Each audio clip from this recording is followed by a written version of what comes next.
कहानी की शुरुआत में हम 13 अक्टूबर 1972 का दिन देखते हैं। उरुग्वे की एक फेमस रग्बी टीम, जिसे ओल्ड क्रिश्चियंस क्लब के नाम से जाना जाता है, एक प्लेन में सवार होकर चिली के लिए रवाना होती है। ये ट्रिप उनके लिए बहुत स्पेशल होती है क्योंकि उन्हें वहां एक स्पेशल मैच खेलना होता है। टीम के ज्यादातर प्लेयर्स यंग है और उनमें से काफी लोगों ने कभी अपने देश से बाहर ट्रेवल नहीं किया है, इसलिए माहौल बहुत ही एक्साइटमेंट और खुशी से भरा हुआ है। उनके सपोर्ट के लिए कुछ फैमिली मेंबर्स और फ्रेंड्स भी उनके साथ इस सफर पर जा रहे होते हैं। प्लेन में हंसी मजाक चल रहा होता है और सभी लोग अपनी लाइफ के इस नए एडवेंचर को लेकर बहुत खुश होते हैं। जैसे ही प्लेन एंडीज माउंटेन्स के पास पहुंचता है, जो चिली और अर्जेंटीना को अलग करते हैं, वहां मौसम थोड़ा खराब होने लगता है। प्लेन हवा में तेजी से हिलने लगता है, जिससे पैसेंजर्स थोड़ा घबरा जाते हैं। एक पैसेंजर दूसरों को एक्सप्लेन करता है कि अर्जेंटीना से आने वाली वार्म विंड्स जब पहाड़ों की कोल्ड एयर से टकराती हैं, तो एक सक्शन इफेक्ट क्रिएट होता है, जिसके कारण टर्बुलेंस होती है। वो सबको काम करने की कोशिश करता है, लेकिन जल्द ही टर्बुलेंस बहुत ज्यादा बढ़ जाती है। अचानक प्लेन हवा में कुछ माइल्स नीचे की तरफ सिंक कर जाता है। पायलट्स पूरी ताकत लगाते हैं कि प्लेन को कंट्रोल में रखा जाए और उसे तूफानी हवाओं के बीच से निकाला जाए। प्लेन के अंदर का सीन बहुत कियोटिक हो जाता है। लोगों का सामान कॉरिडोर में गिरने लगता है और सब लोग अपनी सीट्स को कस के पकड़ लेते हैं। एक पल के लिए बादलों के बीच से सूरज दिखाई देता है, जिससे उन्हें लगता है शायद सब ठीक हो जाएगा, लेकिन अगले ही पल प्लेन नीचे गिरता है और सीधा माउंटेन की चोटी से टकरा जाता है। टक्कर इतनी जबरदस्त होती है कि प्लेन दो हिस्सों में टूट जाता है। प्लेन का टेल वाला हिस्सा अलग हो जाता है और हवा के दबाव से एक प्लेयर हवा में उड़ता हुआ प्लेन से बाहर गिर जाता है। प्लेन का फ्रंट पार्ट, जिसमें अभी भी पैसेंजर्स बैठे हैं, वो स्नो पर तेजी से फिसलता हुआ आगे बढ़ता है। आखिरकार वो हिस्सा स्नो के ढेर में जाकर रुकता है, लेकिन रुकने का इम्पैक्ट इतना तेज होता है कि अंदर की सीट्स एक दूसरे से टकराकर क्रश हो जाती हैं। इस क्रैश में कई लोग अपनी जान गंवा देते हैं और सीन बहुत ही हॉरिफिक और ग्रूसम होता है। अब यहाँ सीन कट होता है और हम क्रैश के तुरंत बाद का मंजर देखते हैं। जो लोग सर्वाइव कर गए हैं वो शॉक में हैं, लेकिन धीरे धीरे अपनी सीट से निकलने की कोशिश करते हैं ताकि फंसे हुए लोगों की मदद कर सकें। चारों तरफ खून और डेब्री फैला हुआ है। दो मेडिकल स्टूडेंट्स जो पैसेंजर्स में शामिल थे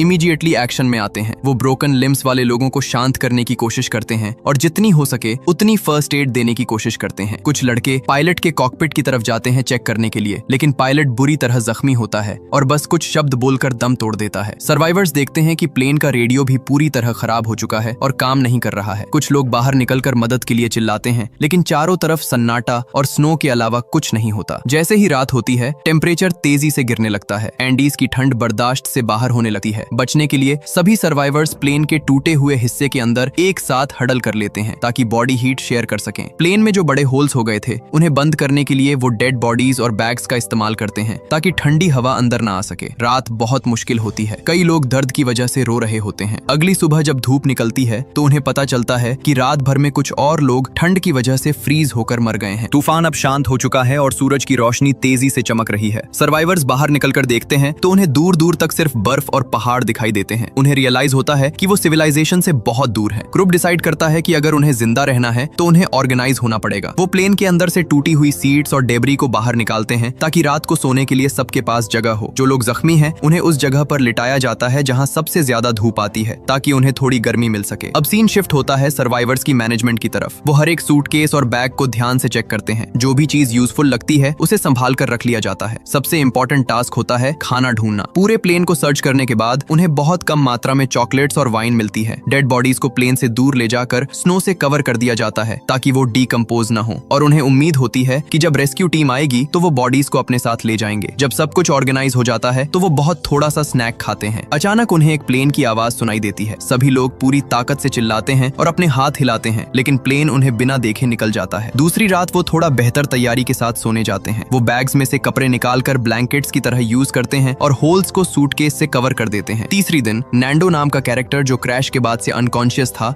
होश में आता है। बाकी लोग उसे एक्सप्लेन करते हैं कि क्या हुआ है। नैंडो की हालत बहुत खराब होती है, लेकिन वो किसी तरह अपनी बहन के पास जाता है जो खुद भी बहुत क्रिटिकल कंडीशन में होती है। जब नैंडो अपनी माँ के बारे में पूछता है तो उसे बताया जाता है कि वो क्रैश में मारी गई हैं। ये सुनकर नैंडो टूट जाता है और अपने पिता के बारे में सोचने लगता है जो उरुग्वे में अकेले होंगे। पानी की कमी को पूरा करने के लिए सर्वाइवर्स मेटल के टुकड़ों पर बर्फ रखकर उसे सूरज की गर्मी से मेल्ट करते हैं और पानी बनाते हैं। वो सूटकेस की मदद से स्नो पर एक बड़ा सा एक्स बनाते हैं, इस उम्मीद में कि ऊपर से गुजरने वाले प्लेन्स को ये सिग्नल दिख जाएगा। जब एक और प्लेन ऊपर से गुजरता है तो वो मिरर्स का यूज करके सूरज की रोशनी रिफ्लेक्ट करते हैं और चिल्लाते हैं। वो नोटिस करता है कि प्लेन के विंग्स थोड़ा टिल्ट हुए थे, जिससे उन्हें लगता है कि शायद पायलट ने उन्हें देख लिया है और वो वापस आएगा। लेकिन अगले दिन जब वो फिर से प्लेन की आवाज सुनते हैं तो वो बहुत दूर से आती है, जिसका मतलब था कि सर्च ऑपरेशन किसी और एरिया में चल रहा है और उन्हें ढूंढा नहीं गया है। इसके बाद सीन कट होता है और ग्रुप सर्वाइवल ऑप्शंस डिस्कस करने लगता है। उन्हें याद आता है कि प्लेन की बैटरीज टेल वाले हिस्से में थी जो टूटकर अलग गिर गया था। उन्हें लगता है कि अगर वो बैटरीज ढूंढ लें तो रेडियो चला सकते हैं। कुछ लोग मिरर्स और सीट्स के लेदर से चश्मे बनाते हैं ताकि स्नो ब्लाइंडनेस से बचा जा सके। 4 सर्वाइवर्स पहाड़ पर ऊपर की तरफ टेल ढूंढने निकलते हैं, लेकिन कुछ माइल्स ऊपर जाने के बाद उन्हें रियलाइज होता है कि क्रैश साइट इतनी गहराई और स्नो में है कि दूर से वो बिल्कुल दिखाई नहीं देती। इसका मतलब था कि रेस्क्यू प्लेन का उन्हें ढूंढ पाना ऑलमोस्ट नामुमकिन है। उसी वक्त मौसम बिगड़ने लगता है और बर्फ गिरने लगती है, तो वो चारों वापस प्लेन के पास आ जाते हैं। दिन बीतते जाते हैं और 1 हफ्ता गुजरने के बाद उनका राशन खत्म हो जाता है। उस एरिया में न तो कोई जानवर है और न ही कोई वेजिटेशन। भूख से परेशान होकर वो चट्टानों पर लगी हुई मॉस खाने की कोशिश करते हैं, लेकिन उसका टेस्ट बहुत ही खराब होता है। नैंडो, जो प्रैक्टिकल सोच रखता है, वो कहता है कि अगर जिंदा रहना है तो उन्हें डेड बॉडीज का मीट खाना पड़ेगा। इस बात पर ग्रुप में एक बड़ा आर्ग्यूमेंट शुरू हो जाता है। कुछ लोग कहते हैं कि ये पाप है और कुछ लोग मॉरल ग्राउंड्स पर मना कर देते हैं। कोई भी एग्रीमेंट नहीं हो पाता। वक्त गुजरता जाता है और भूख इतनी बढ़ जाती है कि लोग शू लेसेस और सिगरेट्स तक खाने लगते हैं। 8वें दिन नैंडो की बहन दम तोड़ देती है। ये एक और बड़ा झटका होता है। कोको नाम का एक सर्वाइवर अपने पेरेंट्स को एक लेटर लिखने लगता है जिसमें वो इस ट्रेजेडी को डिस्क्राइब करता है, लेकिन साथ ही उस जगह की ब्यूटी के बारे में भी लिखता है। अगले कुछ दिनों में और भी तूफान आते हैं और वो मुश्किल से प्लेन के अंदर छुपकर सर्वाइव करते हैं। 11वें डे तक आते आते ग्रुप का आधा हिस्सा इस सिचुएशन से हार मान लेता है और एक अनाउंसमेंट करता है। वो सब परमिशन देते हैं कि अगर वो मर जाएं तो बाकी लोग उनकी बॉडी को खाकर जिंदा रह सकते हैं। फिर कुछ लोग बाहर जाते हैं और ग्लास के टुकड़े से बॉडी से मीट काटना शुरू करते हैं ताकि खुद को फीड कर सकें। ये देखकर धीरे धीरे बाकी लोग भी अपना माइंड चेंज करते हैं और जिंदा रहने के लिए मीट खाने के लिए राजी हो जाते हैं, सिवाय 5 लोगों के जो अभी भी कैनिबलिज्म के खिलाफ होते हैं। अगले दिन वो एक प्रॉपर सिस्टम बनाते हैं। बॉडीज को स्नो में छुपा कर रखा जाता है और सिर्फ वही लोग कटिंग का काम करते हैं जो मेंटली थोड़ा स्ट्रांग है, ताकि बाकी लोगों को ये हॉरिफिक सीन न देखना पड़े। वो मीट के टुकड़ों को सूरज में रखकर थोड़ा वार्म और ड्राई करते हैं ताकि खाना आसान हो। सीन आगे बढ़ता है। उन्हें स्नो में दबा हुआ एक और सूटकेस मिलता है जिसमें एक पोर्टेबल रेडियो होता है। वो किसी तरह एक रफ एंटीना बनाते हैं और रेडियो ऑन करने में कामयाब हो जाते हैं, लेकिन जो खबर उन्हें सुनाई देती है वो उन्हें तोड़ कर रख देती है। न्यूज में बताया जाता है कि 66 सर्च मिशंस के बाद गवर्नमेंट ने उन्हें ढूंढने का काम बंद कर दिया है और अब उन्हें डेड मान लिया गया है। ये सुनते ही पूरा ग्रुप टूट जाता है। सबकी उम्मीद खत्म हो जाती है। इस परेशानी में जो लोग अब तक मीट खाने से मना कर रहे थे वो भी गिव अप कर देते हैं और ह्यूमन मीट खाना शुरू कर देते हैं। इसके बाद 3 लड़के डिसाइड करते हैं कि अब उन्हें खुद ही कुछ करना होगा। वो प्लेन की टेल ढूंढने के लिए फिर से निकलते हैं। रास्ते में उन्हें प्लेन का डेब्री और 5 बॉडीज मिलती हैं, जिसमें वो बंदा भी होता है जो क्रैश के वक्त उड़ गया था। चढ़ाई बहुत मुश्किल होती है। वो बार बार फिसलते हैं और ठंडी हवा सांस लेना मुश्किल कर देती है। रात को एक भयानक तूफान आता है और वो पहाड़ के साइड में एक साथ चिपक कर सोने की कोशिश करते हैं। सुबह वो स्नो से ढके हुए उठते हैं लेकिन जिंदा होते हैं। हालांकि उनमें से एक लड़का स्नो ब्लाइंडनेस की वजह से अंधा हो जाता है और बाकी 2 भी कमजोर पड़ जाते हैं। इसलिए वो प्लेन के डेब्री के एक टुकड़े पर बैठकर स्लाइड करते हुए वापस क्रैश साइट पर आ जाते हैं। इस ट्रॉमेटिक एक्सपीरियंस के बाद जो आखिरी बचा हुआ लड़का था जो मीट नहीं खा रहा था, वो भी रोते हुए खाना शुरू कर देता है। 17वें डे पर सीन शिफ्ट होता है। ग्रुप पिछले 5 दिनों से एक लगातार तूफान का सामना कर रहा है। वो प्लेन के अंदर बंद है और मूड लाइट करने के लिए एक दूसरे को कहानियां सुना रहे हैं। अचानक एक जोर की आवाज होती है और एक बड़ा बर्फ का तूफान पहाड़ से नीचे आता है और प्लेन को पूरी तरह स्नो से भर देता है। जो कुछ लोग ऊपर थे वो बच जाते हैं, लेकिन बाकी सब स्नो के नीचे दब जाते हैं। जो लोग ऊपर हैं वो पैनिक करते हैं और देखते हैं कि बाहर तूफान और तेज हो गया है। वो डेस्परेटली स्नो खोदना शुरू करते हैं ताकि नीचे दबे हुए पैसेंजर्स को बचा सकें। बहुत मेहनत और चीख पुकार के बाद वो ज्यादातर लोगों को बाहर निकाल लेते हैं, लेकिन एक औरत जो बहुत गहराई में दबी थी वो दम घुटने से मर जाती है। तभी उन्हें एक और अजीब आवाज सुनाई देती है और एक दूसरा बर्फ का तूफान आ जाता है। ये उन्हें फिर से दबा देता है और इस बार टीम कैप्टन समेत कुछ और लोग मारे जाते हैं। सर्वाइवर्स तुरंत स्नो में कुछ होल्स बनाते हैं ताकि सांस ले सकें। अब वो पूरी तरह स्नो के नीचे कैद हो चुके हैं। वो बस प्रे कर सकते हैं और फॉलिंग स्नो की आवाज सुन सकते हैं। जब उनमें थोड़ी एनर्जी आती है तो वो प्लेन के अंदर जगह बनाने के लिए 8 बॉडीज को एक कॉर्नर में मूव करते हैं। डे 18 पर उन्हें दबे हुए 2 दिन हो चुके हैं और भूख दर्दनाक होती जा रही है। उनके पास कोई चॉइस नहीं बचती और उन्हें बॉडीज से मीट लेना पड़ता है, लेकिन इस बार ये बहुत मुश्किल होता है क्योंकि वो प्लेन के अंदर बंद है और बॉडीज को छुपा नहीं सकते। उन्हें पता होता है कि वो किस दोस्त का मीट खा रहे हैं। इस सिचुएशन से नूमा नाम का कैरेक्टर इतना गुस्सा और फ्रस्ट्रेटेड हो जाता है कि वो पागलपन में स्नो को खोदना शुरू कर देता है। इस प्रोसेस में कांच से उसका पैर बुरी तरह कट जाता है, लेकिन वो रुकता नहीं है। डे 20 पर आखिरकार वो स्नो में एक होल बनाने में कामयाब हो जाता है जिससे बाकी सर्वाइवर्स बाहर निकल सकें। बाहर निकलकर वो राहत की सांस लेते हैं कि वो जिंदा है। ग्रुप फिर से प्लेन को स्नो से निकालने के काम में लग जाता है। नूमा देखता है कि उसके पैर का जख्म गहरा है, लेकिन ठंड की वजह से उसे दर्द महसूस नहीं हो रहा था, तो वो उसे इग्नोर कर देता है और काम करता रहता है। धीरे धीरे धूप निकलती है और वो प्लेन को स्नो से फ्री कर लेते हैं। डे 34 पर मौसम थोड़ा गर्म होने लगता है और बर्फ पिघलने की शुरुआत होती है। शुरुआत में जो 2 लोग जख्मी हुए थे, अब उनकी हालत बहुत खराब हो चुकी है। मेडिकल स्टूडेंट्स को पता चल जाता है कि अब कुछ नहीं किया जा सकता। कुछ ही घंटों में कोगो के लंग्स में फ्लूइड भर जाता है और CPR देने के बावजूद वो बच नहीं पाता। जब वो उसकी बॉडी को बाहर ले जाते हैं तो उन्हें वो लेटर मिलता है जो उसने लिखा था और वो उसे संभाल कर रख लेते हैं। डे 36 पर मौसम इतना साफ हो जाता है कि रोबर्टो, नैंडो, टिंटिन और नूमा एक नई सर्च एक्सपीडिशन पर जाने का फैसला करते हैं। इस बार वो एक्स्ट्रा कपड़े पहनते हैं। सफर शुरू होते ही नूमा को चक्कर आने लगते हैं और वो गिर जाता है। जब वो उसका पैर चेक करते हैं तो देखते हैं कि इन्फेक्शन पूरी तरह फैल चुका है। ग्रुप उसे वापस ले जाना चाहता है, लेकिन नूमा जिद करता है कि वो वापस अकेला चला जाएगा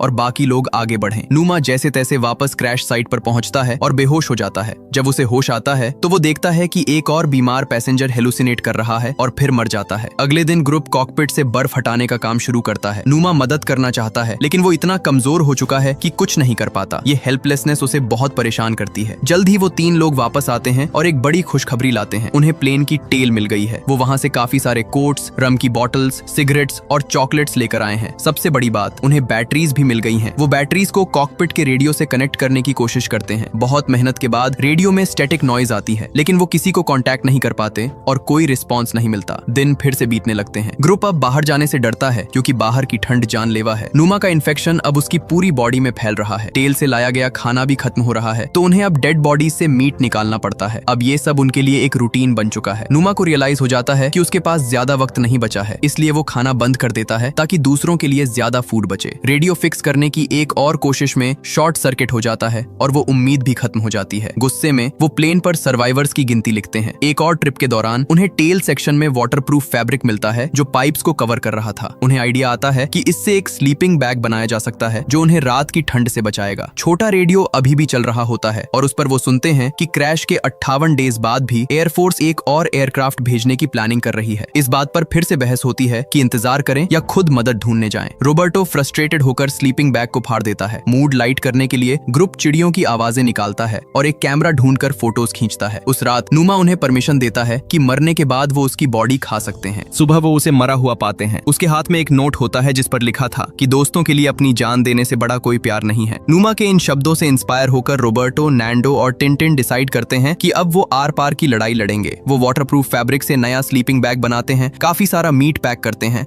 और वेस्ट की तरफ चढ़ाई शुरू करते हैं, इस उम्मीद में कि पहाड़ क्रॉस करके वो चिली पहुंच जाएंगे। रात को मौसम बहुत खराब हो जाता है तो वो स्नो में गड्ढा खोदते हैं और तीनों स्लीपिंग बैग के अंदर एक दूसरे से चिपक कर सो जाते हैं। ये स्लीपिंग बैग आइडिया काम कर जाता है और वो सुबह जिंदा उठते हैं। जब वो एक बहुत ऊंचे पहाड़ की चोटी पर पहुंचते हैं तो नजारा देखकर उनके होश उड़ जाते हैं। उन्हें लगा था कि पहाड़ के उस पार वैलीज होंगी, लेकिन वहां सिर्फ और सिर्फ मीलों तक पहाड़ ही पहाड़ थे। ये देखकर वो टूट जाते हैं और सोचते हैं कि वापस चले जाएं, क्योंकि इतने लंबे सफर के लिए उनके पास खाना नहीं है। तब टिंटिन वॉलंटियर करता है कि वो वापस चला जाएगा ताकि उसका हिस्से का खाना रोबर्टो और नैंडो यूज कर सकें और आगे बढ़ सकें। टिंटिन वापस स्लाइड करके चला जाता है और रोबर्टो और नैंडो आगे बढ़ते हैं। ये सफर बेहद लंबा और थका देने वाला होता है। कई दिनों की चढ़ाई और उतराई के बाद आखिरकार लैंडस्केप चेंज होने लगता है। स्नो कम होने लगती है और रॉकी जमीन दिखने लगती है। जब नैंडो का जूता टूट जाता है तो रोबर्टो कपड़े बांधकर उसे फिक्स करता है और वो रुकते नहीं है। एक शाम रोबर्टो थक कर गिर जाता है और उल्टी करने लगता है, लेकिन नैंडो उसे हिम्मत देता है और कहता है कि हम कर सकते हैं। सुबह वो फिर चलना शुरू करते हैं। उनकी मेहनत रंग लाती है जब उन्हें एक नदी मिलती है जिसमें फ्रेश पानी होता है और वहाँ उन्हें वेजिटेशन भी दिखाई देती है। अचानक नैंडो की नजर नदी के उस पार एक आदमी पर पड़ती है जो घोड़े पर बैठा उन्हें घूर रहा होता है। ये देखकर उन्हें अपनी आंखों पर यकीन नहीं होता। नदी का शोर बहुत ज्यादा होता है, इसलिए वो आदमी उनकी आवाज सुन नहीं पाता। नैंडो और रोबर्टो चिल्लाते हैं और हाथ हिलाते हैं। वो आदमी इशारा करता है और चला जाता है, लेकिन अगले दिन वापस आता है। वो नदी के उस पार से एक पत्थर के साथ कागज और पेंसिल बांधकर इनकी तरफ फेंकता है। नैंडो उस पेपर पर लिखता है कि वो उरुग्वेयन प्लेन क्रैश के सर्वाइवर्स हैं। उनके दोस्त पहाड़ों में जख्मी हैं और उन्हें मदद चाहिए। वो पेपर वापस आदमी की तरफ फेंकता है। वो आदमी, जिसका नाम सर्जियो होता है, मैसेज पढ़ते ही तुरंत मदद लाने के लिए निकल पड़ता है। जल्द ही ये खबर एयर रेस्क्यू सर्विस तक पहुंचती है और एक रेस्क्यू मिशन प्लान किया जाता है। सर्जियो वापस आता है और नैंडो और रोबर्टो को अपने कैबिन में ले जाता है, जहां उन्हें इतने दिनों बाद पहली बार ढंग का खाना मिलता है। कुछ ही देर में वहां रिपोर्टर्स की भीड़ लग जाती है जो उनसे अजीब सवाल पूछने लगते हैं। क्रैश साइट पर बचे हुए लोगों ने रेडियो पर यह खबर सुन ली होती है कि नैंडो और रोबर्टो मिल गए हैं। पूरा ग्रुप खुशी से झूम उठता है। वो अपने आप को साफ करते हैं, बाल बनाते हैं ताकि जब रेस्क्यूज आए तो वो प्रेजेंटेबल लगें। वो अपना सामान पैक करते हैं और प्लेन के कुछ टुकड़े भी निशानी के तौर पर रख लेते हैं। जल्द ही आसमान में हेलीकॉप्टर्स की आवाज गूंजती है। रेस्क्यू हेलीकॉप्टर्स में रोबर्टो और नैंडो भी होते हैं जो पायलट्स को गाइड कर रहे होते हैं कि क्रैश साइट कहाँ है। है। डे 71 पर आखिरकार वो घड़ी आ जाती है जिसका सबको इंतजार था। हेलीकॉप्टर्स लैंड करते हैं और सर्वाइवर्स खुशी के मारे रोने लगते हैं। एक बंदा पूरे रेस्क्यू ऑपरेशन को रिकॉर्ड करता है। सर्वाइवर्स जिद करते हैं कि वो अपने बैग्स साथ लेकर जाएंगे, भले ही जगह कम हो। टोटल 16 लोग जिंदा बचे थे। जब हेलीकॉप्टर्स शहर पहुंचते हैं तो उनकी फैमिलीज वहां पहले से इंतजार कर रही होती हैं। मिलन का सीन बहुत इमोशनल होता है। सर्वाइवर्स को हॉस्पिटल ले जाया जाता है जहां डॉक्टर्स रिपोर्टर्स को बाहर रखते हैं और उनका फुल चेकअप करते हैं। उनकी बॉडीज स्केलेटन्स जैसी हो चुकी होती हैं और वो मुश्किल से चल पा रहे होते हैं। हर सर्वाइवर को अपना बेड दिया जाता है, लेकिन उस रात वो अकेले सोने में डर महसूस करते हैं और ट्रॉमा की वजह से सब एक ग्रुप में हडल होकर सोते हैं, बिल्कुल वैसे ही जैसे वो पहाड़ पर सोते थे। मूवी के एंड में हम देखते हैं कि सर्वाइवर्स अपनी नॉर्मल लाइफ में वापस आने की कोशिश कर रहे हैं, लेकिन वो एक्सपीरियंस उन्हें हमेशा के लिए बदल चुका है। वो उन दोस्तों को याद करते हैं जिन्होंने अपनी जान दे दी ताकि बाकी लोग जिंदा रह सकें। इसी के साथ ये कहानी खत्म होती है। अगर आपको ये वीडियो पसंद आई हो तो प्लीज चैनल को सब्सक्राइब जरूर करें और बेल आइकन को भी प्रेस कर दें ताकि ऐसी और वीडियोस आप तक पहुंचती रहें। देखने के लिए धन्यवाद।